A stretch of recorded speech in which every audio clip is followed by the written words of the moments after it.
Hi guys, for today's video, let me talk about differentiating your activities. One of the struggles of, becoming a US teacher is masasabi nating worthy ang mga materials na binibigay, lalo na sa mga school districts na meron ng provided materials. But alam nyo kung bakit? Kasi multi-step problems mostly kung nagtuturo ka ng math. So, in the Philippines, I attended a lot of trainings, and mostly kapag sinasabi nating differentiation, multiple intelligences, pinapasayaw natin mga bata, pinapakanta, kaya nga meron tayong mga math sayaw. Dito sa US, walang math sayaw, pero state testing, nakakapasa ang mga bata. Tayo, lugi tayo sa PISA. Bakit nga ba? The topic example, key features of quadratic function. Sa Pilipinas, during formal observations, ginagawan talaga natin ng paraan. I was sa school before, ginagawan talaga ng paraan para mapakanta, mapasayaw.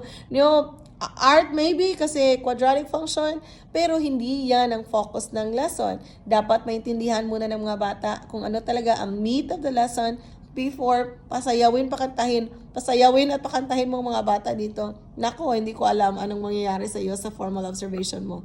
So, I'm gonna show you an example of how do you differentiate this lesson, and pwede mo siyang i-apply sa particular lesson mo. Kasi differentiation dito is pwedeng high group of mixed abilities. For example, sa Duna mo, independent work. Then, nagpa-by pair ka. That's differentiation already. And then, meron kang learning stations. Differentiation na yan.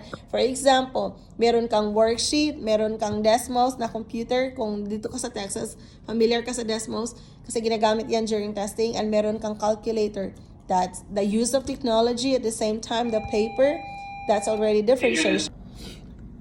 So this is my plan when I did key features of the quadratic function. So this is multiple representation. This is differentiation itself. So huwag mong pasayawin ang bata sa key features.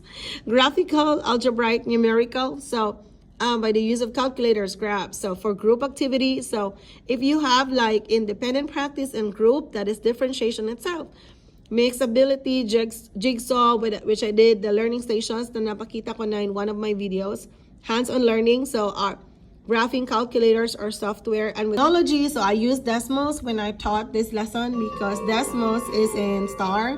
I use my board there, and also real life applications, presenting in real life.